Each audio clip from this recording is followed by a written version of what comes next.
Well, good evening, everyone, and welcome to Paranormally Blonde. It is Monday. It is 7 p.m. Eastern Time, and that means you are right here for a great discussion with some great people. I'm super excited, and oh my gosh, I have a redheaded co-host today. Hi, Sarah. Hi, everybody. I feel like little Annabelle, I have to say, um, it seems like you've just been off and being a little superstar, and I don't really get much attention from you anymore. OMD. Um, yeah, so I was super busy all weekend. Um, but I'm back. So I convinced Rob, um, he's tied up at the moment. But I convinced him to let me say hello to you and to all of my amazing fans here. Well, you know what? I'm so glad that you did. And, I don't know. There's something about you out there just being the best you. I love that, little Annabelle. Congratulations on that. Thank you. It's been very liberating to finally have a voice, um, and to go out and see all the different people and meet some more scary versions of me, and police officers and regular people too. And then I did a podcast that was cool. And then I saw you had Mr. Jason McGray on tonight, and he kind of gets my heart pumping. So um, I just wanted to say hello. Uh-oh. Well, yeah. And you've got people saying hello. Debbie McGray saying hello to you. Icy Spirit Um, saying hello to you. Ghost Girl saying hello to you. I mean, Hi. yeah, everybody always loves to see you, and I hope I wanna just do I know that June is Men's Mental Health Month, That's right. Annabelle, but that doesn't mean that we don't check on all of our friends, men and women, so I wanna make sure, how is your mental health holding up there, little Annabelle? Um, it's been it's been a rough ride. Being thrown into the spotlight has Mhm. been um, eye opening, and my eyes are already big. So they got even bigger. Yeah. But you get to learn all about the human condition and social media and um, the real demons out there. Yeah, well, just so you know, Deborah Roberts is here tonight, and she said, "How did you get Michael Jackson to come through?" Oh, And and I think she just doesn't realize, little Annabelle, that you are yeah. your own Listen, person. listen, Deborah. I might tee hee in your ear tonight while you're sleeping. That it sounds quite frightening, actually. Well, little Annabelle, thank you so much for coming on because again, I got to be here when you made your big debut. You did. Um, on the airwaves, and now you've been off and running doing podcasts, and Um, you've been asked to do so many cool things, and you've done some really cool things. So thank you for remembering where you got your start. yeah. I also want to announce my new show that's coming out on Mondays at 7:05. It's called Paranormally Red. Okay. Um, and it'll be in direct competition with this one, you blonde You lady. blonde, wait, those sound like fighting words, little Annabelle. Oh, I'm sorry. Sometimes my evil side slips out. I'm sorry. The competition, right? Yeah. Okay. Well, if you take me down, I'll go untie. I mean, I'll go get Rob. Okay, thank you. Well, have a good night, little Thank Annabelle. you. Put me backstage. Okay. Well, that is always a treat when little Annabelle does show up. Everyone, welcome to Paranormally Blonde. And apparently you might get a show. I don't know. Paranormally Red, or maybe she should just be called Red and Dead. I don't know. What do you think about that, Rob? God, my wrists are sore. Yeah. She had me bound pretty tightly. Yeah. She did get sassy. She She is sassy. does. I've had to have several talks with her already because I don't know. I think she's getting a little too big for her britches. That happens though, right? I think she's reacting to all the fame and Yeah. all the nonsense. Yeah. but it is what it is right now. It is. She's doing well. Thank you.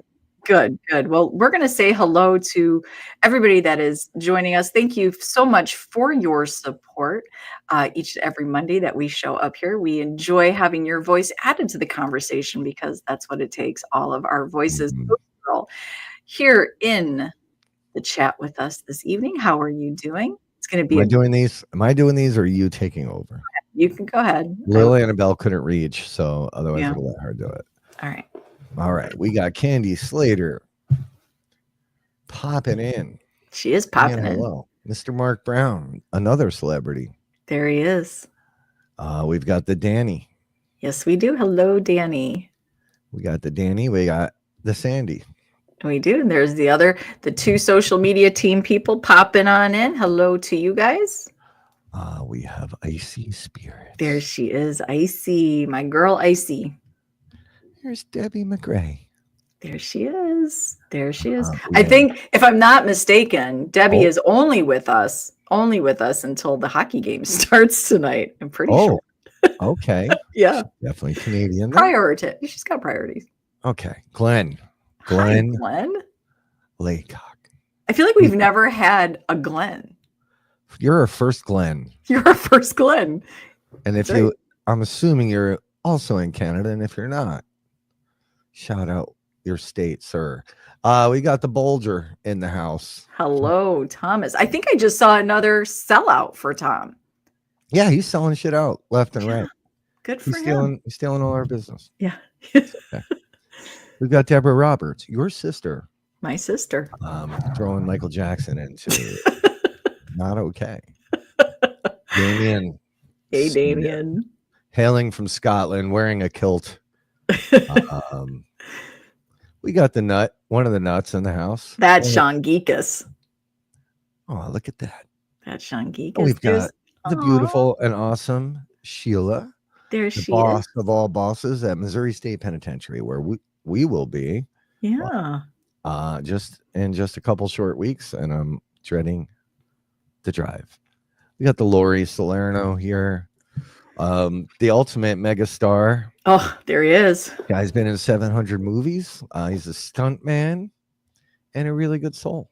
I thought you were just about to say he's a stud.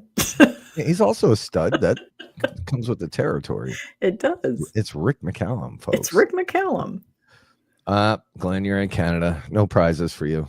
It'll cost me like $7,000 to do a $2 item. Trying to get something PST and what is it? PST and EST. I don't know. I can't remember all the taxes. CST. I can't remember. Those are time zones. We got Tanya Austin. Hello, Tanya. We've got the Ian Murphy, the moderator. Hello, Ian. Oh, look at this. A surprise from our friend Rachel Bradley. There she is. So there we are. I'm at the end of the list. To those that have not identified yourself, thanks for watching. That's right. Yeah, I know it is smoky. And we were just talking about this. My sister and I were just talking about this. So, Canada has unfortunate wildfires, and that smoke does come on down Michigan and all the states here that border that great state of state. That was good state. It's the 51st state. I didn't mean to say that. That great country. Jason's in the face bad. He's like, I meant that country, great country of Canada. Folks, I have no affiliation with Paranormally Blonde. That's right. I know. But here's what's so crazy. I was reading Ghost Girl. Sarah introduced you, Ghost Girl. Oh yeah, I did. Stop it. Rewind. I said Ghost Girl. It's Put there. You're gonna be able to see that. But I was reading and I was telling my sister, I said, it's so interesting because last summer and this summer are the two summers that they've talked about smoke coming from the wildfires. And somebody then said in a thread how this has been happening for years. Now, my first 8 years were spent in Michigan, and never once did we talk about the wildfires of Canada and the smoke coming over to Michigan. And I quite remember my children growing up here in Michigan. That wasn't that long ago. And there was never talk of wildfires in Canada. Okay. So you also didn't think Pennsylvania had apple orchards. I also thought my appendix was on the left side. I also, yeah, she also didn't, and her prostate. And I didn't know where my prostate was. So Now there she you does. go. Okay, well, anyways, well, we love our Canadian friends, Debbie, and do. I understand why you are watching, why you're going to jump off of this show to go watch the Stanley Cup. That is an important time. I get it. What cup is it? What is this? Are we talking about? Is this volleyball? We're talking. It is actually basketball. Oh, okay, good. Yeah. Basketball. Did you know basketball was created in Canada? No, that's why there's so many home runs in basketball. That's why so many home runs. Yeah. That's how it works. That is how it works. All right. Well, we are so excited. We're not going to make him wait any longer. We're not going to make you wait any. Oh, Joe P's here. Hi, Joe P. Joe P, where he? He's right here. Oh, there he is. Hey, Joe. Hi, Joe Sorry, P. my old eyes are failing. Yeah. me. It's all good. He snuck in there. Hey, Ashley. Yeah, I'm super, super excited to have this conversation tonight. And I know each and every one of you are going to be, so we're not going to wait any longer. We're going to just weave Jason right into this conversation like he has always been here. There he is, the one, the only Mr. Jason McGray. Oh, look at this. Uh-oh. What's happening? I think we're getting haunted in Canada. I think you got haunted. Hello, everybody. And thank you very much to all my Canadian friends that I've been seeing jumping on. I appreciate the support in this unification. We love this. Making And one big community that we always are. oh, we are so excited, Jason. First of all, welcome to the Paranormally Blonde family and to the Get Thank Haunted family. We are so excited to have you here and for our friends to meet you and for your friends to meet us. And we're just going to we were so excited. We're like, oh, we're going deep. We're talking. We're having a talk tonight. Chit chatting. Let's see how wide that rabbit hole is. Let's just dive into it. Oh, God. Let's do it. I might have I'm to make a totally drink. down. Depending on how many rabbits and holes we go down. I might need All a of drink them. or two. Yeah. That can be arranged. I'm a good old Canadian boy. There's lots to drink. All right. Yeah. So if you guys don't know, Mr. Jason McGray is our fellow paranormal peer investigator on the other side of the border from us in Canada. We're so excited. Investigator, author, podcast host, and just all around amazing. Weirdo. No, not a weirdo. Never Yes, a weirdo. Not a weirdo. Hey, Kaylee. I pride on being a weirdo, to be honest. I really do pride on it. Yeah. I mean, it kind of Sometimes comes you with just the have territory. to live with what you are and embrace it. And all my fellow weirdos, I love my fellow weirdos. It's something that has been so accepting in so many ways. And just I can talk about Bigfoot and aliens and ghosts Yeah. with all my peers and friends, and it's fun. But is it even weird anymore? No, the normal people are weird now. Yeah. They are, right? They really are. I don't know where the line is anymore. Yeah, it's crossed over. It's switched spots. And, before, right, the paranormal years and years ago was sort of this underground, nobody really spoke about it, to now it's all the cool kids are doing it.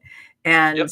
right, people who don't believe are sort of on that other side of that line where we're like, hey, what's wrong with you? Why don't you believe this? You know what? As much as we dislike, a lot of people dislike what's going on TV and the things that are portrayed on TV and how they're approached on TV or different things, the way narratives are pushed. We do owe Americanized TV of the paranormal. We do owe that to the paranormal becoming pop culture, as so to say. They glorified it to the point that the general populace accepted it and made it cool. For every person that hates Zach Baggins, there is a person that loves Zach Baggins. So it's become very, very acceptable. And I guess that's why you get to deep dive into it now and not worry about judgment. Yeah, and I love that you actually said that, because I think this is where. So first of all, let's get this. Rob got to meet you at Pennhurst. Yes. Yeah, And right. so you guys had this really great talk, and Rob came back. He was so excited. He's like, oh my gosh, great guy. You're going to love him. You know, I think he's on our wavelength. I think this is it. And I love what you just said about the TV shows for a couple reasons, because I think what is happening, especially with the social media end of paranormal, right? We have these big opinions, we share them, and so they divide into camps, right? Like, you can't love this TV show, or you can't love this creator, you can't love this team. But I think when we don't give credit, whether you like them or not, if you can't give credit to what these people do in order to get topics and genres and the conversation going, right? Whether you like it or not, it gets the conversations going. And I agree with you. Those TV shows, if it weren't for those TV shows, I'm going to go with a high 80% ish, like in the high 80s or possibly the low 90s, that's what we're seeing on social media. Those teams and individuals are because of those shows. 100%. And you can even take it back even further, right? And we'll get on to other topics later, but even, the whole Annabelle insanity and all the like straight up craziness around this doll goes back to Ed and Lorraine from 1952. Like them, love them, hate them, like them, whatever it is. They did pave the way for future investigators and people. This is the part I do not understand about, and I don't want to get too deep, but when we narrow the pool down, right? Because it sure seems to me like there's a fair percentage of people out there that are like, hey, you got to do it this way, and this is the only way to do it. And if you don't do it that way, you're not a real investigator, and F you, and you're not allowed on my team. That's what I see a lot, and it's why Get Haunted even started. One of the reasons why. That mentality is everywhere, and I find that trying to find kindred spirits of people that have a forward thinking and not a narrow mind can sometimes be difficult. And you don't want to get to the point. I didn't want to get to a point where I was trying to preach to somebody. Right. I always accept everybody's opinion and thank them because I'm learning their view, which is amazing. Justin's my co-host, so big up to Hey, Justin. Hey, Justin. Yeah. So to me, it's counterproductive, and it just takes the magic out of it, right? Because I say this at our events all the time. I've never really learned anything from a K2 meter. I've never learned anything from a REM pod, right? So when you start going on a more when you start looking at it from a outside of the equipment, I don't honest to God, don't give a shit what the barometric pressure was when you had an experience or I have one, because at the end of the day, it doesn't matter what we do or how much evidence we place on that table in front of the paranormal judges, right? The council. It's never going to be enough. It's just never going to be enough. It's not. But may I interject one of my favorite You may. I know, things? because I know where you stand on all this stuff. So Yeah, I do. I have a whole bunch of theories and stuff. But what you're talking about, what I love is when you bring a non-believer out that is just willing to either come out because of their spouse is into it or whatever. Yep. And that skeptic person has an experience. I love watching that happen. I love watching somebody have their first experience. It's amazing because it's like watching a kid on Christmas. They're so shocked, and then they immediately are like, I can't explain that. I'm like, perfect, you're in. Yep. It's why I love our public events, right? Because you nailed the demographic and the typical setup. And most of the time it's the wife's into it, the husband's like, God, I gotta go through this, and then they show up and things happen sometimes, and then they're like, wait a minute, hold up, like this doesn't make sense. And to me, that's the beauty of the public events, because now we're cultivating a whole new group of people to research and explore, right? Whether they're going to bring that information or their evidence off to somebody else, it doesn't matter to me. Keeping it alive and keeping it fresh and helping people understand that, hey, first of all, you're not crazy, right? Because people tend to explain away, unexplainable things that have happened to them in the past because of conditioning. So it's why it's one of the reasons I love doing public events with the public. Obviously, public event. I like to do public events privately. Yeah, most of our public private events are publicly private. So I love when you do that. You know what though? Here's what's super interesting. And Rob, when you were talking sort of about, and Jason, it's the difference of opinions, right? So what the paranormal really sort of started out about was to sort of break outside of the status quo and to understand, right, outside of religion and what death meant and what connection meant, right? And my personal take on what has happened now that Stacy Talladge is late, you're not first, you're last, Stacy, and that's not acceptable. Well, he's probably doing a dance because XRP is starting to kick. Oh, he's like he had no choice. Yeah. And it's okay, you can be late. So yeah, I feel like we were trying to break out of that box a little bit to understand what happens after we pass and what these connections and records in time are. And the social media has now sort of, in my opinion, this is just Sarah's opinion, turned it into this religion where you are not allowed to think outside of that box. And in fact, if you think outside of it, you're just wrong. And one person has this answer. And, this is where I believe when we all work together, whether I follow your theories or your practices or techniques closely, the reality is when we all work together, our little pieces sort of come together. That's what the universe is. It's all of us, right? All of our experiences, all of our energy. So I don't get this think one way. Like, how boring. That's what paranormal was supposed to not be about. So now we can only think one way of ghost, one way of UFOs, one way of Bigfoot. That seems really weird. You know what? That's kind of like the flip side of the coin. I find with media and television is that some people get caught in the trap of like monkey see, monkey do. So they see it on TV a certain way, or they learn it a certain way, and that's the way it is to them because they've only learned it that one way. They're not willing to listen to other ways. And I do this with example for people that are very into ghosts. And then I say, are you into Bigfoot? Yeah. And they say, no, I don't believe in that. I said, you don't believe in Bigfoot, but you believe in ghosts. But let me offer you some ideas, some outside thinking, because everybody's like, oh, Bigfoot's not real, or we would have saw it by now, or somebody would have shot one or whatever. Okay, well, can you shoot a ghost? No. But do ghosts do knocking on things? Sure, ghosts, we hear stories about ghosts knocking on walls and doors. Guess what? Bigfoot makes knocks in the woods. Yeah. And do we have sometimes phantom smells with ghosts? You smell a cigar or a perfume. Yeah. And when you're in the woods, you smell Bigfoot. Yeah. And Bigfoot comes and goes in visual. And ghosts come and go, apparitions of visual. Yeah. So is it so far-fetched to maybe consider that Bigfoot might actually be a spirit? And that Bigfoot comes and goes just like a ghost. It's like this so is now all... it's not that unfathomable if you think if you believe in ghosts that you can believe in other cryptids or Bigfoot or anything. And that's pretty much how I was until I met this clown on the side, Ernie Pack, right? And both Sarah and I have had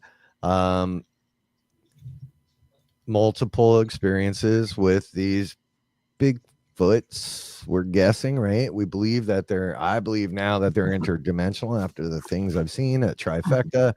I got to work with, a bunch of different people, but it was a mind bender, right? Just like typical ghost activity can be a mind bender. The first time you really see it and accept it, that's what it was. And I just want to, for people new to the show, if you have questions for Jason, I mark them and we'll pull them up later at some point if any of us ever stop talking. But I didn't really, like you, I wasn't a huge believer in Bigfoot. In fact, I was afraid of the notion of it. I thought it was going to kill me. But when we had that first experience, like it really changed everything. And back to Justin's comment, so he was a believer and then turned skeptic. We agree, like everything you do need to try to explain it away, but I think people stop at the history sometimes and at the equipment. But when there's a big part of who we are, that is the paranormal. And Sarah and I, we have another show called Seek with Your Soul where we talk about this. I believe, especially after my big experiences that were life-changing, that a lot of paranormal experiences are custom tailored to you, to what you need in that moment. It's more, to me, in a lot of places, it's more than just the history or little Johnny trapped up on the 3rd floor in a room who's a ghost but can't leave that room for whatever reason. I don't know. Explain that one to me. But I don't think that's always the case. I don't think it's always a residual thing. I think and believe that it's bigger than that sometimes. So as Sarah has always said, we're also a part of the paranormal. But if that energy that you're talking about, say, can't leave a room, is that energy then become something that we like to call egregores? And egregores is a learned energy. And maybe that energy that can't leave that room is because we've taught it can't leave that room. So we've taught that egregore what it is, who it is, its name, its identification, and its capabilities. Oh, God. We're going to have you on Seek with Your Soul. Yeah, there's a lot. Welcome to the 4-hour show tonight, folks. Yeah. God, I didn't eat before this one. I'm gonna have to order in. Now I know why I'm coughing. It's the Canadian smoke. It is. It's the wildfires. It is. The wildfires. You guys were talking about the wildfires before. The wildfires have always been something that has always been there. In fact, Northern Ontario is almost always on fire every year. And all across the top of Canada is usually on fire. But because some of it's controlled burn, you're being punished. And wildfires are let burn in certain ways to keep the vegetation growing and stuff. There's a whole science behind it that I'm not a professional in, but I just know that it's been there. I have in-laws that from forestry that could probably sit here and chew your ear off about all that stuff, and have a very strong understanding about it. But it has been there forever. It's just that the media hasn't been telling people about it forever. It's probably because you have coins that are $1 and $2. I do. And we've nicknamed them loonies and toonies. Yeah, loonies and toonies. And I probably have $8,000 worth of them sitting over here because every time I went to Canada, I came back with them because I'm used to change not meaning anything. Anyway. Sorry, it's my rant. You know, a fun fact about toonies when they first came out, because they're a silver coin with like a bronze color in the middle. When they first came out, they had a defect because the centers kept popping out. You'd be able to break the coin in half and pop it out. Well, that never happened at the U.S. Mint. No, probably not. Not yet.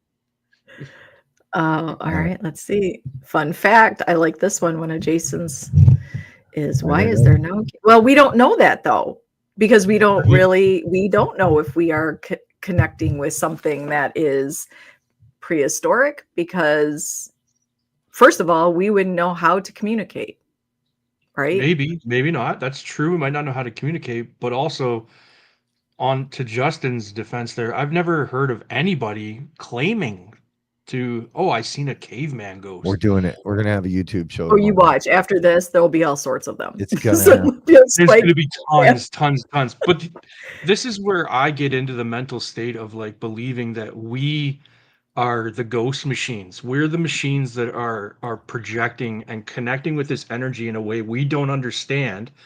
It's not that a ghost was left here. It's that we're projecting this energy and causing this replay of energy to show us things. Like why? Like, okay, in the States, is there any deserts anywhere that used to have water at some point in time of the history of the world? Yeah. Sure. Absolutely. So in that ocean or waterbed, was there animal life in that waterbed? Probably.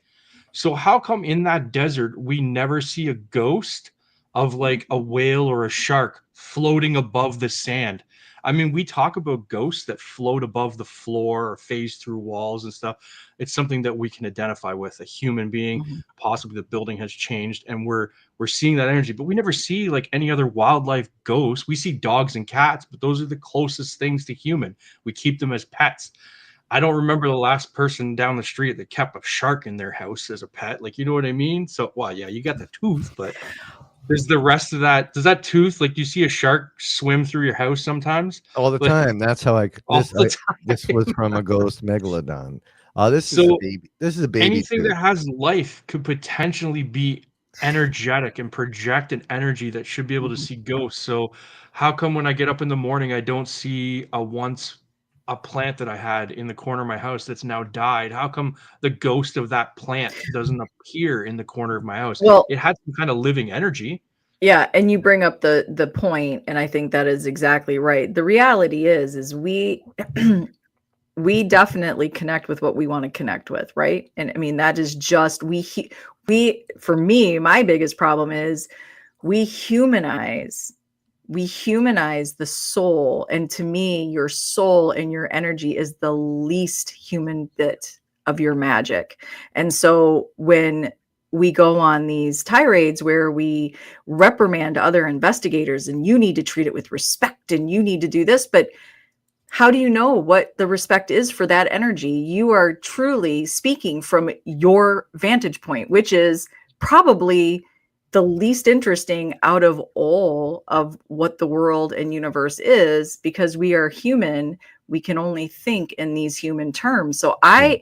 I think we're really downplaying the intelligence and the abilities of what these energies and souls are. And to me, we speak down to it when we simply, like, we're constantly, talking to the pioneer woman who, this is all you did, and oh, when you died, how did this feel? For all we know, that energy is like, you guys are so behind. Like, there are so many more questions you could be asking, and the way we could be really truly connecting with the other side could be so much deeper. But we're so egotistical, and we know everything that we know what ghosts don't like. We know what they thrive on, and what makes them angry. But yet we can't even be kind and know what each other want on the living plane. It is a wild kind of, if it doesn't humble you to realize that we've turned this paranormal game into not an exploration of us and what we can and do become, but into let us wrangle the paranormal, watch what we can do. It to me has lost, that makes it lose its shine to me, right? So to have conversations with people like you, Jason, I love to be able to expand on something, that's Expand. expand. So I mentioned earlier about egregores, and I'm sure most of the audience knows what an egregore is. Anybody that's tuning in is probably versed well enough in it. But if you don't know what an egregore is, it's an energy that is created from people. So people put a thought process into something.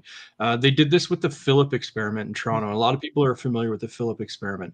But what happened is that their egregore of energy only was there when they were all around the table. So the bigger question begs is, did they haunt the table, or Mhm. was the energy grounded to the table, or was it only grounded to those people Mhm. when they came together to unify their energy and allow that egregore to manifest?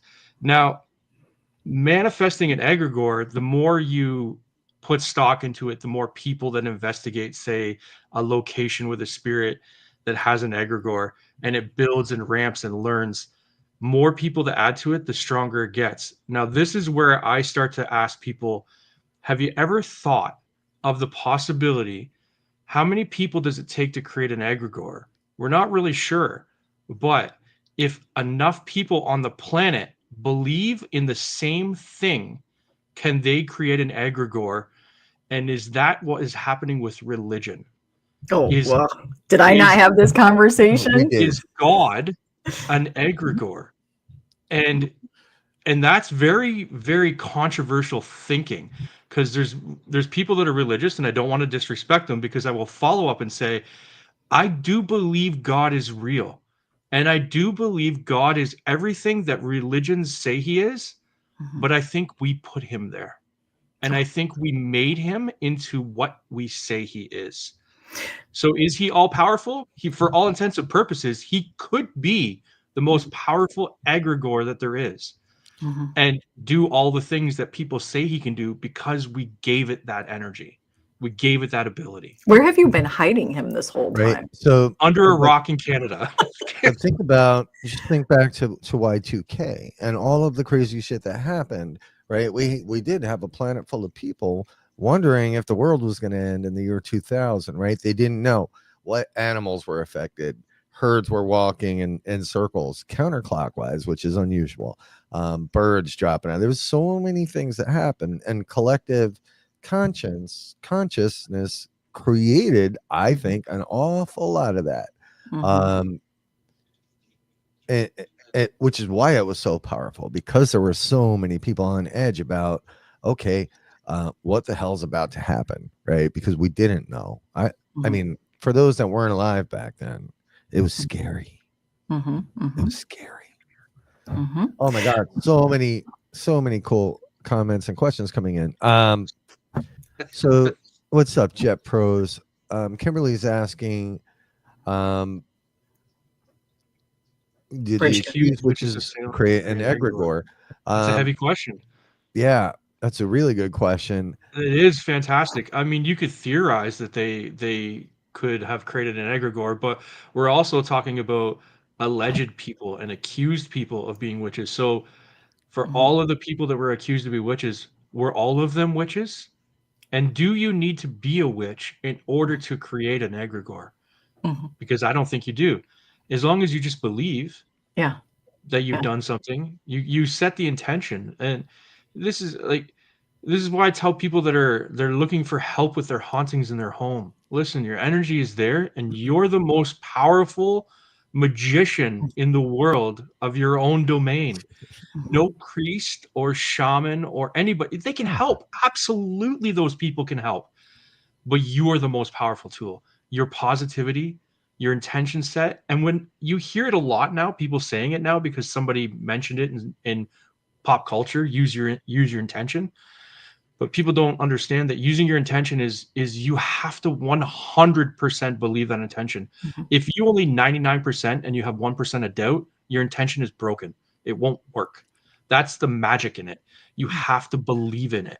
And when Mhm. you believe in something, the universe will make it so. And it's Mhm. been proven time and time again. I don't know how many times I've believed 110% that I'm going to leave work early, and then I do. So It is so interesting that you brought that up, because Rob and I had this conversation. I think the biggest Philip experiment is God. And if you even look at, the practice of Buddhism, God is in you. That is the biggest number one lesson that you work with, is that it is all within you. Um, and however you wish to interpret that, I'm not gonna, that is everybody, right? If you're gonna be the mhm. Buddhist, whatever you believe is your belief. But I agree with all of this. I think this is where, Justin, I don't know if it was you or Damien, somebody mentioned here in the comments, I think we try to emulate these things on TV, and especially when it's, our favorite content creator, or our favorite, YouTuber, whatever, superstar, or network superstar, we want to be able to fit in. And I do believe that that is some of the things that we do see happening in the paranormal. Instead of being honest, and I don't think that it's a maliciousness behind this, but right, instead of being honest and being like, this is just not, I'm not feeling, or I'm not experiencing exactly the same thing, but right, I want to fit in. And I think this is it. The power of suggestion is just so strong. And, I think this is where, why is it okay to say we are also uniquely different, and it's beautiful, and so should our experiences be? And why we're trying to copycat what's out there, to me, it doesn't mean you can't have something similar, right, with some similarities in it. But this is where I get a little confused about what we really are working with the paranormal. It is so much bigger than one person's story, and now we're all going to follow it. Somebody, you put a comment up there. Sorry, somebody put up a comment about Randonautica. That's Yeah, my that's sister. right. Yeah, we love Yeah, that. and that's a fantastic topic to bring up because it follows right into what we're saying, what we're talking about. Randonautica, the guys that invented Randonautica, they invent this app that makes you supposedly like it reads your intention. Mhm. That's just the marketing. Yeah. What they actually did was train you how to believe in your intention. And I dabbled with Randonautica and I was unsure about it because I didn't really have the thought process yet. I was just kind of falling into the trend. And I pulled up Randonautica and I asked it to take me to a cult. And it brought me to a Scientology church. And I thought, whoa, wait a minute. Yeah. Mhm. Something's Hey, up here. But it didn't when bring you you put here. deeper thought process into it, Yeah. you're training your intention and your thought process to connect and to give you what you really truly want. Yeah. We love that's my sister. We love doing that. It is a very Yeah. unique and interesting experiment. Roger, I started your question too. We'll get to some questions shortly. But yeah, intent's a very big part of it, right? And it's probably bigger than anybody even realizes, you know. And Mhm. earlier I shared with you a link to a video. I'm sure you didn't watch it. It's a long video, but you know, there's the intent, and then there's the front loaded piece of it. There's your own psychological and physical well-being that plays a big factor into how you may perceive and experience. And right now, right, something can happen on the screen, let's just say, and all three of us and every single viewer on the side may interpret that experience differently, whatever it is. Mhm. And that's a very important piece that I think people miss, right? Whether it's a feeling, a visual kind of thing. So it, and that's where it's kind of going back to the, you know, this custom tailored thing that happens, especially when we focus hard on the history of, Mhm. let's say, a location. um you know, you can front load yourself whether you like it or not. It happens. Mhm. Stacy Talich on the side, even how that dude came into our orbit's a weird story, but he teaches remote viewing, you know, like government style remote viewing, which in it, if you boil it down, your job it's real simple. Two things: you perceive and record. Perceive and record. You're downloading information. The information's out there, and if you take Stacy's courses on Udemy, they're absolutely amazing. Um, how does it work? It's wild, and there's literal brain scans that show we're receiving all of this, like, Mhm. megabytes of information per second, and we're only really processing a very small fraction of it, and the rest is deleted for whatever reason. Why? You know uh what? And in science, they do trial and error. Everything you want to learn something, you try it and you try Mhm. it and you try it and you fail and you fail and you learn from your failures and you try things until you figure out you did it and you make it work. And now, okay, let's now backwards engineer. How did I make this work? Maybe that over the course of time, that is what we're doing with the paranormal field. So you have the Fox sisters that bring about the revolution of modern day occultism with seances and rapping and all this different stuff. And then the Warrens come along and they teach you about, you know, demonology and exorcisms and make it more pop culture. And they're writing books about it. And now we have a multi-million-dollar industry of the movies. And all of these things that we're doing to explore and investigate, and we're trying and trying and trying and trying to understand and create and understand until we can make it work. And then we have to understand, what did we do to make that work? yeah. This is all a process by the entire field until we figure out what exactly we're dealing with. And Yeah. all of And that, like, as a circumference, it's a bigger picture than just, I'm going ghost hunting. It's a bigger picture than that. correct. And the part I failed to tie this, you know, the ghost hunting or the investigative piece to remote viewing, right? And when it was then that it really dawned on me, at least in a literal sense, on how to explain it, right? Because with remote viewing, the minute you think you know what you're talking about, or what the blind target is, you're wrong. Mm. You're wrong, right? Because your brain's already created the story. And that's what we tend to do. I've watched people tend to do with the paranormal. I've done it a million times. Part of the reason, well, the main reason I'm even sitting here today and how Sarah's my business partner and best friend is because I went to a very, very dark place because I was perceiving things based on just bad information. This big paranormal experience that happened to me. So you're saying you don't believe in remote viewing? No, I'm You're saying saying I do believe in it. you do believe. saying- Can you do it? I've done it, and it's fucking scary. Like, So, and my question is, you have a military background, do you not? I do. Were you involved in any kind of remote viewing projects that you No, can't talk I was about? a grunt. No. Well, you can't talk about it, Jason. Yeah, and then so I'm trying to get him to talk about it. Are you trying to like slip them up? Start more fires if I tell you. No, it was that piece, the piece of letting go of all of the external distractions and thoughts that really dawned on me. I'm like, oh my God. So we Sarah, Rob, and Danny, we put together one of our events is called Making Sense of Your Senses, right? And Sarah teaches scrying with a twist. Sorry. I'm sorry. Danny I'm teaches- sorry. Yep. How much is this course? That's after dark, actually, Jason. So This is that was a cough drop faux pas right there. Danny teaches psychometry, mm-hmm. and then I did a crash course on Stacy's version of remote viewing. Mm-hmm.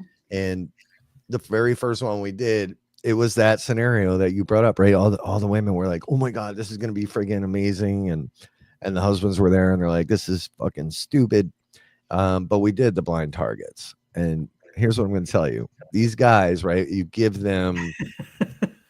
We gave them, the basics, right? And it's really amazing. Well, after the first session, so a blind target, if you guys are like, what the hell is this guy talking about?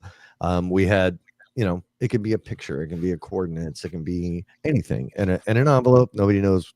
Shut up, Ernie. Nobody knows. Nobody knows what's in the envelope. Can everybody be quiet? I have a serious show here. So anyway, my point. he's in timeout. My point was, fuck, what was my point? I don't know. They got it right, Jason. These guys drew the house in the field collectively, right? One of them had the fence, one of them had this house, the other had the mountains in the background. There's a river.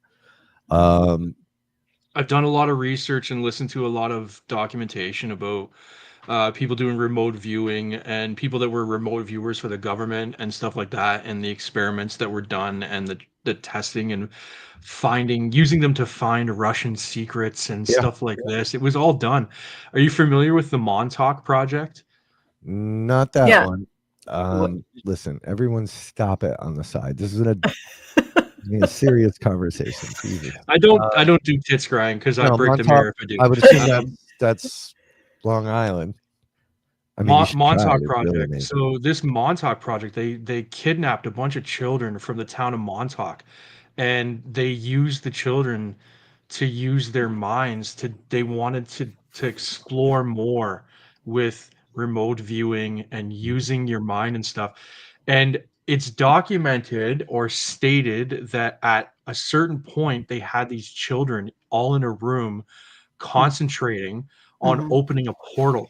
And they actually opened a portal inside this building, and they said creatures started coming out of this portal, and they had to disconnect all the children and kill the creature and blah blah blah blah blah. Good God. And all this stuff. And they eventually shut the program down and released some of the children back into the public. And they were apparently, their minds were blocked, and some of them were unlocking their memories of being in the Montauk Project.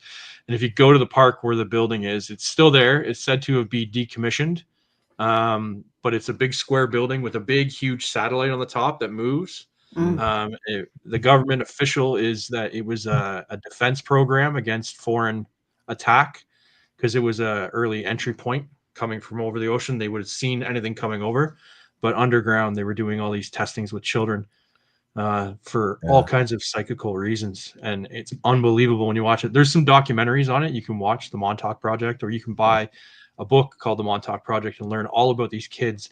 It's incredible. And it opens the rabbit hole of all the things that they've done psychical, like the ship that they apparently, have you heard about the ship where they like just made it disappear, and then when it remanifested, all the people in the ship were dead, because they just used their mind to make this ship disappear, but they didn't know what it was going to do to the people, and it killed everybody. It just turned them into mush. Yeah, so there's something to it, right? And to me, it's all connected. This is all even the Bigfoot. Hey, Castro, even the Bigfoot, even the the UFO experiences, it's all connected. So, the really cool part is after making sense, after we go through the classes, right? Then they ghost hunt using these techniques, right?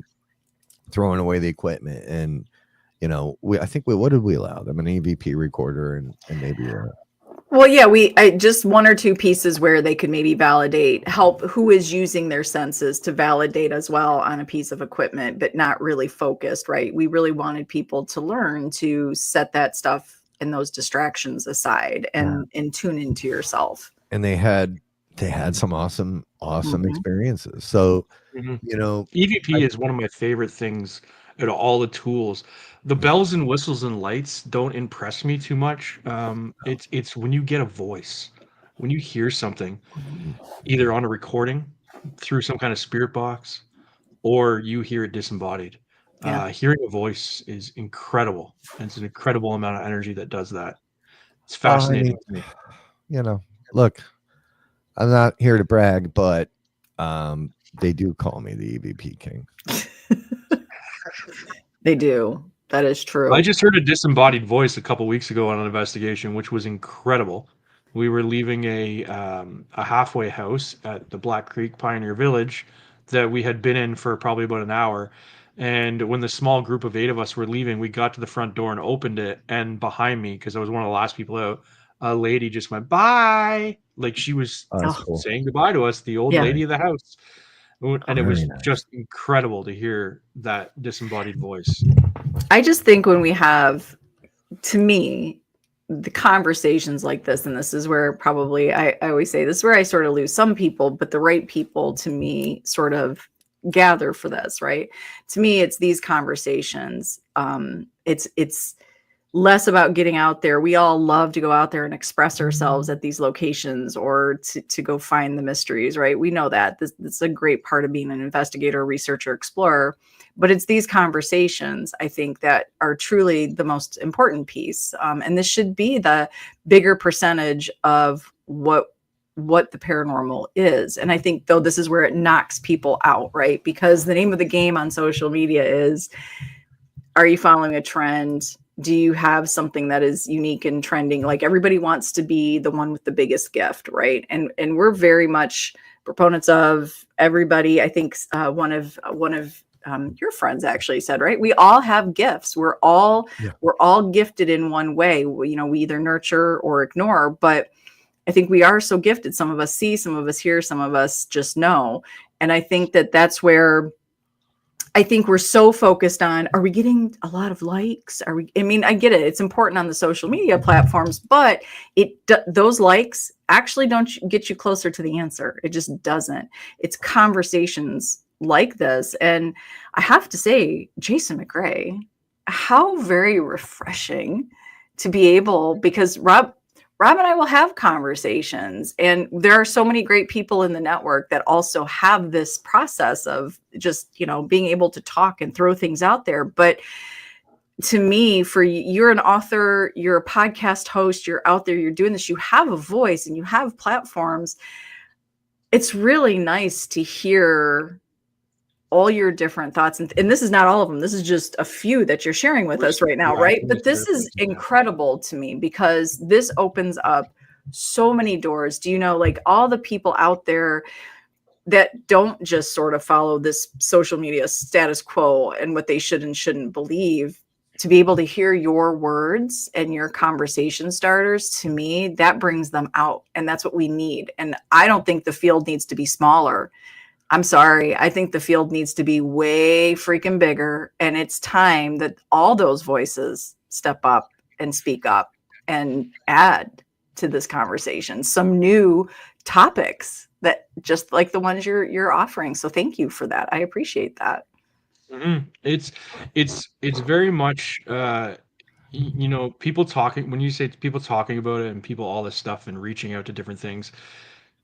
I my biggest suggestion is, I always offer people to go try something that you don't normally watch or Mhm. read or do, because that's what happened with me. COVID-19 hit. I was locked in my house here. We weren't allowed to leave. Um, and I had spent over 20 years just believing in ghosts, and I had watched everything there was to watch on TV, on the internet, everything. I knew a little bit about everything that there was to do with Mhm. ghosts. And I was trying to find something to Mhm. occupy my mind while I'm in the house. Mhm. And I thought, you know what? I'll give this other thing a try. Yeah. And it blew my mind and opened my world so much more, that created more conversations. And I truly believe that if you ask a question in the paranormal community and you get 5 more questions out of that Yeah. questions Yeah. instead of one answer, you're asking the right question. Oh, I love that. Oh, I love Don't that. ever expect to get an answer, expect to get more questions. And that's exactly what happened with me. I will tell you, I will pump it to death. If you have not watched Hellier, go watch Greg and Dana Newkirk's. You can find it on YouTube. Hellier, season 1 and season 2 will open your mind. Everybody that I tell to go watch it, I say you're gonna watch the first episode and Yeah. think it's about goblins. And I Yeah. didn't believe in goblins. I don't want anything to do with goblins. Yeah. That sounds like some kind of fantasy fiction to me. Yeah. It's the furthest thing from goblins. It is nothing to do with goblins Yeah. at all. It starts that way. It goes down a giant rabbit hole and touches on every single topic you can think of and forces you to think on a broader spectrum. We'll have to have Justin on as well. I think, Rob, since I mean, we could this. First of all, my head is just like ready to blow up because there's so Well, much here. We almost need to have Jason McGray as a regular segment. Like we need to get him in here. And oh my God, little Annabelle will not. She will not You know, I mean, appreciate you that. never know. Elements of the unknown might be shopping around. I don't know, folks. I Have mean, to check with my co-host Justin to see what he's doing. He's Uh, not, he just took off. He was like, "I'm out of here. This is boring." I love The that hockey game he's here. started or something. All the Canadians are leaving. Yeah, like look at that. Like I just love that he was here supporting you. But we Oh, she always freezes right at there's the so much to go pinnacle. over, Jason. I know. Tell me She's when. back. You're back. Tell You're me back. when I'm good. But have I been good for most of the show? Have I been good? Yeah, Yeah, you you've just been started good. freezing You now. out. started. Your energy got so ramped up it froze the camera. I know. Your I know. intention All right. was there. You want to do So, okay. questions? Yeah, let's do some questions because we could just, I mean, we have so much stuff. We You know, we've seen so many comments go by, and I'm like, oh my God, I want to answer all of them. Yeah. And I'm like, it'll just send us all over the place. Frenzy. So yeah, We let's just get charge questions in. our viewers per question, so we're gonna put them up. That's right. Okay. What is the price of a question in the United States? Is it like 10 cents a question American, which also equals $100 Canadian? Yes. Yeah. but And what that's is it? GST and what are the two taxes that you have to pay? We have GST, government sales tax. No, yeah, and then harmonized sales tax, HST. So they basically had a provincial tax in every province, and then they wanted to remove it, and they harmonized it with other taxes. I don't know. It's a mess. It's a It's a mess. mess. It's a mess. And All right.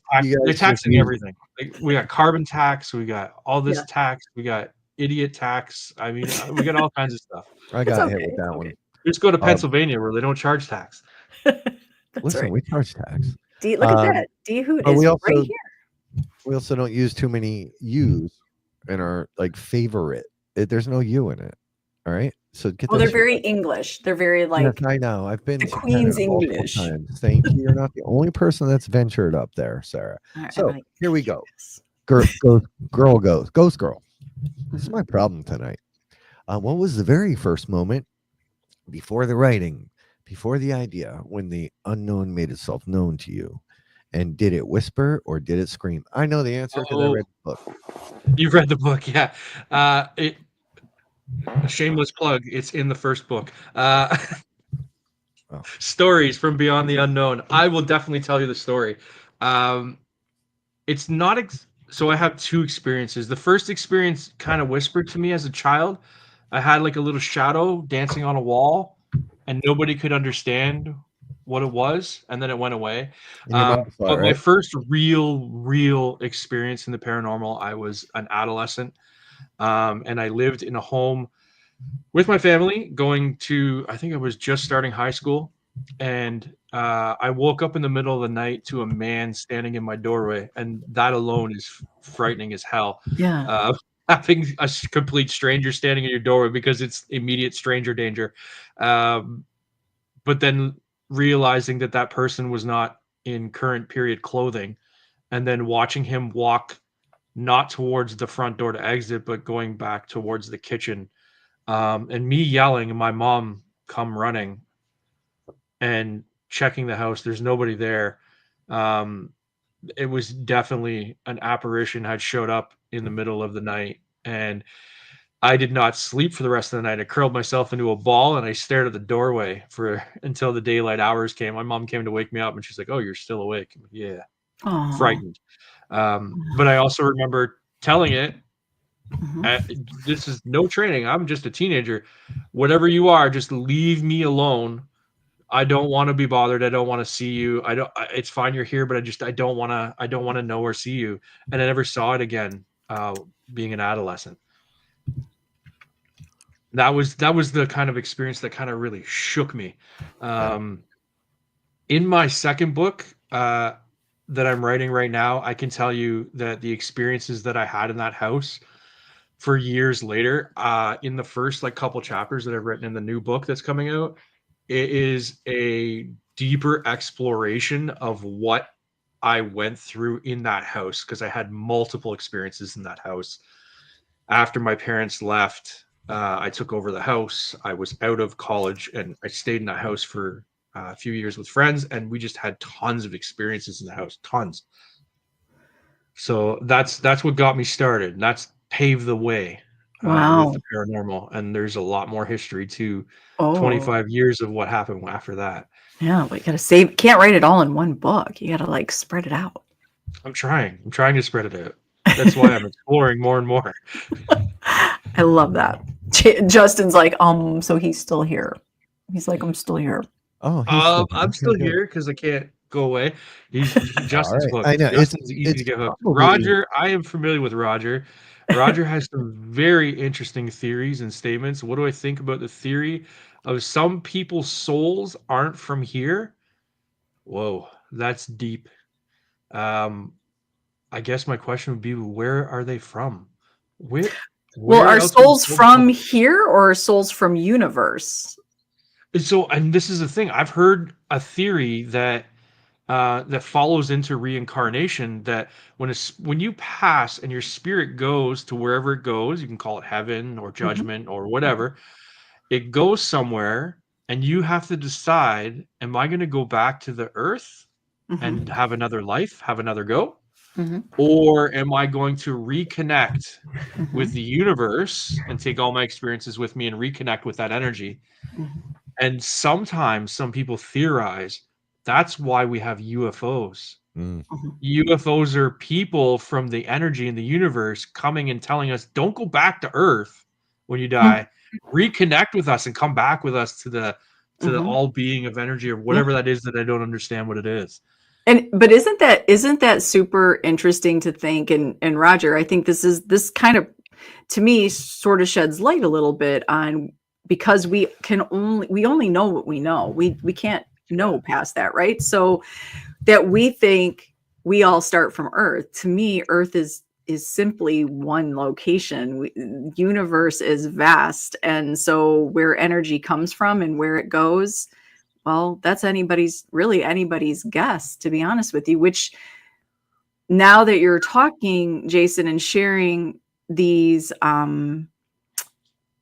thoughts about where and what we're projecting, right? What we're really bringing forth here when we're investigating, like, this could blow this would blow a lot of people's caricature in the paranormal out of the water, really, if you think about it. Yeah. Like,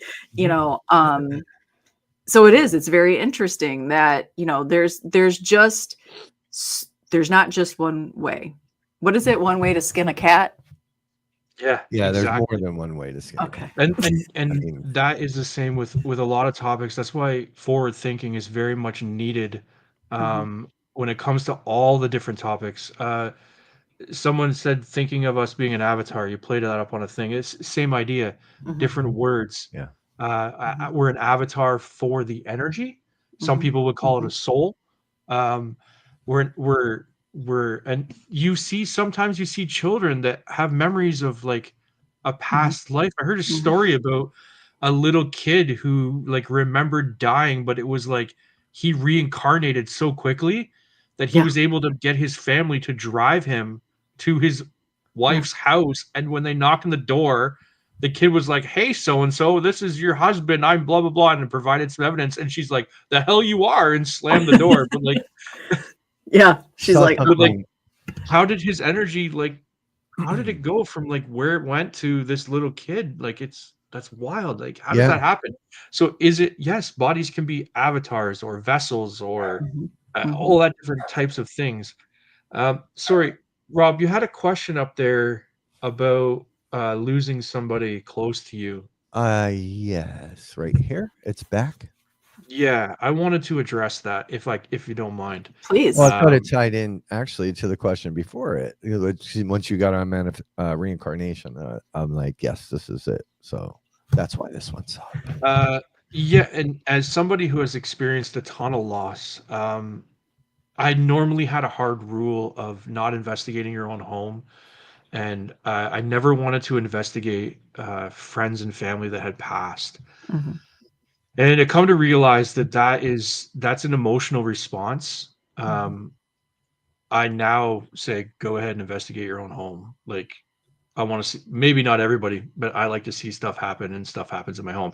But investigating your friends or family to get a response, I have done it. I lost somebody close to me in 2008. And it only was about 2 years ago, I was at his gravesite and I brought a spirit box with me. And it could be my emotional thinking, but I am almost 100% certain that I heard her voice come through 100% through the spirit box very quickly.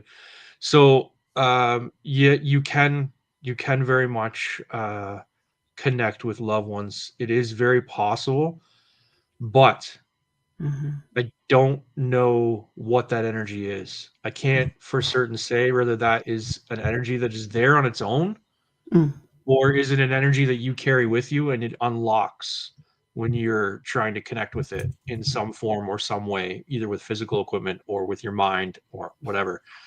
And I do believe that I've had people that have passed that I've been close with visit me in dream as well. And that's another form of communication. And in both experiences, they looked at me but never spoke. And those dream states felt so real compared to the rest of my dreams that I knew it was definitely some kind of experience that was much different than just dreaming. It had to have been some kind of connection with their energy that maybe lives with me because I was connected with them. So yeah, I definitely believe you can. Just I guess the rule is don't investigate your past people within the first 90 days, I believe it is. You got to let them figure it out before you connect with them, apparently. Some more questions. And before we get going, just so everybody knows, we are at an hour and 10 minutes. And tonight, following, what froze. what was that? Oh, sorry. After this show tonight at 9 p.m. Eastern Time is Compass of Curiosity with Russ Diver and Ian Murphy. Just want to give that a little shout out. And also at 11:05 p.m. Eastern Time, Ghostbox Radio with Greg Bakken. Great way to end your night and a great way to start your week. So just so everybody knows, we're not going to run into Compass of Curiosity. We're for sure. I think we should get Jason and Justin on and have more conversations. But I just wanted to let everybody know. You just want to watch me break Justin's brain, because if you go back and listen to Elements of the Unknown, which our podcast is on, like Spotify and a bunch of different stuff, as the episodes go, you'll start to hear Justin's brain break with like a whole bunch of theories, because he'll tell me a story and I'll just pick it apart. It's fun to do, but he also is just like, I can see it in his face while we're recording. It's good. This is what is needed. We need more shows that will talk about all these different thoughts and theories. I love this. This is a great question. I love. Yeah, we're gonna leave this one up for a minute. We'll round table this one, because I'm sure. This is a very hot question. I'm sure he'll have some input here as well. So, Jason. Well, demons and demonic is a terminology brought on by religious indoctrination. So to believe in a demon would mean I would have to believe in the religion. But that being said, it doesn't mean it doesn't exist. It just might have a different name. So some people call it dark energy or malevolent spirits, or there's all kinds of descriptions and terminologies for it. So can something be demonic? Yes, it can be demonic, but for me personally, I'm not religious at all. So I don't believe that demonic presences are as abundant as they are made to be. And sometimes they've been fanaticized by pop culture and TV and stuff. They're just made to be like, this is the scary thing. You have to be scared of it. But I've also seen negative energy turn positive, and a negative environment turn positive, and different experiments like that. So it is very much towards an intentional thing. A negative energy, an experiment with that I can tell you about is when we went to the Hinsdale house in December. The first part of our evening was filled with laughter and conversation. I actually proposed to my fiance in the living room of the Hinsdale house. So there was a lot of love in the house and a lot of joy, and not a lot of activity at all. It wasn't until we cleared the table and created a seance and addressed the house, the energy shifted and became very dark and became very active. Is that demonic? Some people would say that it would be demonic. Other people would say it's just energy, or it's just ghosts. Everything can be misunderstood. And maybe one person says it's demonic, but it could be somebody that's misunderstood. Just because you got scratched doesn't mean it's a demon. It could be an energy of a spirit that's trying to get your attention, but doesn't know how, and accidentally overexerted their energy to get your attention. Yeah, I think I hope that touches on the demonic. But you're right, because I think in her question alone, right, one has to believe in demons to experience something demonic. But first and foremost, we need to determine and agree upon what is demonic experience, because what's demonic experience for one may not hold that same weight for another. And I think, to your point, Jason, we go on very traditional, very much Christian-based religious narrative when it comes to the demonic. I think that's just a majority of how those are the words we use. So I think that is where, there is some, I agree with you. Negative is negative, but that doesn't mean demonic. Dark doesn't mean demonic. And you have to have the dark with the light. That's how all things are created. So what, Rob? Absolutely. I can't find the light without going through the darkness. That's right. So I think the second half of Hoot's question there is being missed, right? So the intention thing. Here's what I can add from having led hundreds of public investigations at some places that are, world renowned for being dark, right? So this little house in Rhode Island, I've been there way too many times, and I brought an awful lot of people through that place. And you can tell usually when somebody has an intention, why they're there. They are there for that darkness, either to drop something off, pick something up, or just embrace it. I knew it. I could always sense it right away. You can tell because they're different than the curious or the casual investigators / researchers, whatever we want to call them.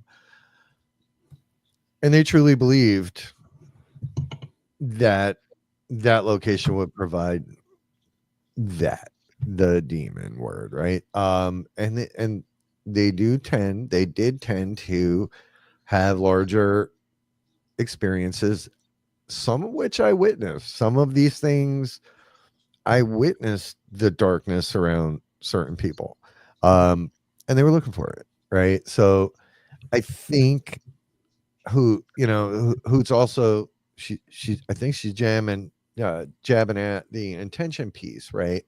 My experiences there were rather large for bigger reasons, but part of what happened was I did end up probably absorbing and taking in some of the stories that surrounded that place, and the movie stuff, and what I was witnessing with other people. So things that normally weren't going to affect me that deeply did for a long time. It's why I think we have to be very careful, right, when we tell somebody that something's dark or something's dangerous or something's wrong, because it can lead to very profound effects down the road, and it can amplify things, right? Because now we're vibrating out of fear, which who knows what that brings, and it can make an experience feel even bigger, right? So I do get, I think, if I'm on track there, I do believe when you walk into a place, intent is very important, and if you're there to look for the darker stuff, I mean, you're probably gonna get it, even if that's not what was originally sitting there. So I watched it happen too many times. I watched people curl up, into a ball, crying on the floor, right? While 11 other people are like, "The fuck's happening right now?" Like, I'm not freaking out. But after lengthy exposure to some of those things, it got me bad. Yeah, absolutely. And I think I know Hoot was trying to say that I didn't quite answer, and I think their response is interpretation of the experience is a Yeah. very accurate answer to their own question. Well, yeah. Interpretation. Do you believe in demons, or do you believe in somebody else's belief that told you to believe in demons? So It's not black and white. That's the tough part. It's just not black and white. Correct. And if you go in, front loaded with the notion that something like that can happen to you, it can get really, really bad. And that video I sent you today explains it. I was at a point, and look, real things were happening. I'm not taking away from anybody's experience. My whole life was falling apart. I was convinced I was going to be dead, and I woke up one morning, the end of my life was going to happen that morning, and I was convinced. I was sure that I was ruined. My dog was getting kicked around the house. So many things were happening, right? Your dog got kicked by like an entity? Yeah. Oh, I have it all on video. That's wild, because our dog here got slapped by a shadow, dark something. We have it on video. Yeah. Of the dog in the middle of the room just. Yeah, and that's what slapped. Basically Leo gets his ass spun around after tracking this thing through the house. It's It's why I'm divorced. One of the reasons I'm divorced. My ex-wife hated this shit. I couldn't find my way out of that hole. Mhm. And that morning, there was a morning I woke up and a voice told me to do something bad, and I thought about it, and for no reason at all, then different voice was like, call that Sarah lady, and she walked me through it. My interpret, and I'm dumbing it down. My interpretation of what was happening was fear-based and a very negative perspective, and I'll save all the craziness. But after hours of talking to Sarah, she was like, hey, and she asked me a lot of questions that led me to that prior traumas in my life, going as far back as 8 years old, that she would have never known, that tied directly to some of the bigger experiences there. Hey, Ashley, some of the bigger experiences that happened to me there. And before she hung up, she was like, hey, Rob, like, I got to go, but do you ever think that those demons you're fighting belong to you? And we hung up, and I sat there on that couch, and I was like, holy shit, right? It took me a little while to process it. So, all of a sudden, this terrible shit that was happening had a purpose. And it wasn't that it was trying to destroy me. It was trying to help me. It was trying to change my life in a way that would allow me to actually start living again and having a smile on my face. So it was a perspective thing. It was absolutely one of the most mind-blowing experiences ever, but it was an interpretation. It was an actual change of mindset that allowed me to get out of that hole and look at it much, much differently.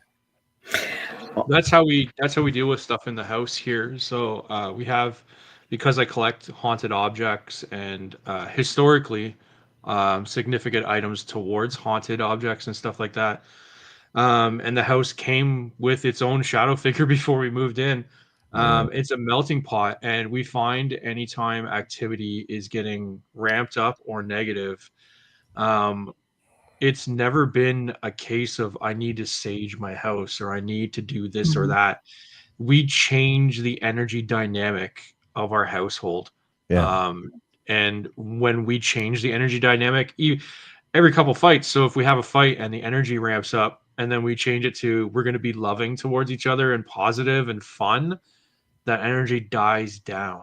Yeah. And it's all about changing the angle of perspective on that changes the energy that's here. And is that teaching again the egregore of whatever's in the house to react That is in a so certain way? interesting. That needs to be dug into more. But I do want to, get your book. You can find this book on Amazon. Yeah, it's on Amazon and Barnes and Noble. Okay. Be sure to pick up. You can order it online. You can go into a Barnes and Noble and actually ask for them to order it. They'll order it right in for you. There you go. I love Or that. if you want to contact me, I will be more than willing to send you out a signed copy. Oh, well, that's even better. I love this question And too, though. I will be at Rock Island. I know. We're so excited about this.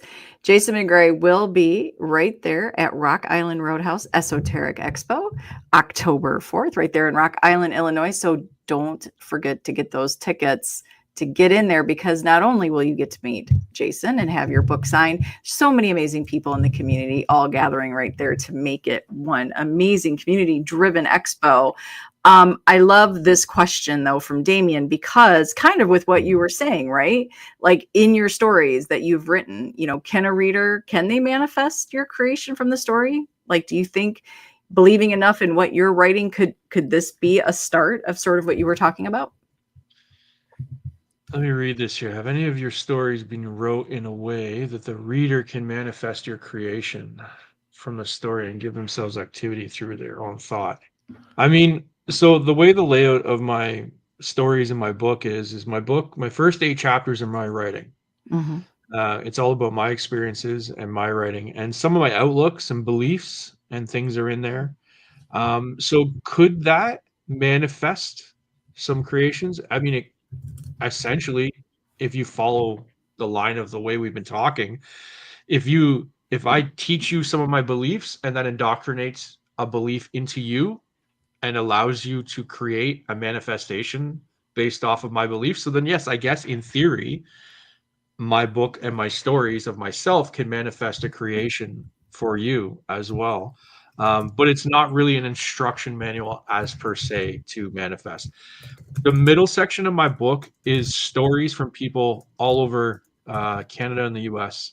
There is some phenomenal stories in there. There is some very heart deep felt stories that I even questioned putting in the book because it was so deep and personal. But I thought, you know what? If they didn't want it known, they wouldn't have sent it to me. And then we have some feature stuff by like Dan Class and Josh Purvis and stuff. So if you're at Rock Island, you come get my book first and then take it to Josh and get it signed by Josh. And that connects with Josh's story at the Uri Shrine where he filmed for Scare Network TV. He filmed with Shane Pittman, the Uri Oni Shrine, mask. the The Oni Oni mask. mask. I read the story. And that's that It's a good story in the Yeah. book is he talks on a personal level about that mask. Maybe some of those stories could connect with the reader and cause manifestation. It's possible. I would love to hear if it did, Yeah. because that gives like more ideas for more writing. Yeah. Yeah. All right. We Well, have a writing experiment. We could do a writing experiment, the experimentation book, and see if the That'd be whole cool. book creates Yeah. manifestation. that's I love these conversations could go on. Jason, it is such a pleasure to finally get to meet you and to hear everything that you have to add to these conversations. Honestly, I am excited to hear that your podcast is in thought process of coming back. And if you want to learn more about Jason, you can find him on Facebook. You can find that book, read all the stories that are in his amazing book. And he's working on book number 2, which we're excited about. Yes. But at this point, we're about an hour and a half, and we do have Compass of Curiosities coming on here at 9 p.m. with Russ Stivers and Ian Murphy. So we're going to give everybody their bathroom breaks and get something to eat and get ready for show number 2 this Monday. So thank you, Jason. I look forward to more conversations. This is so amazing. And to all of you on the side, you know what we say. We see you. We appreciate you, and we certainly love you. Thank you for all your support.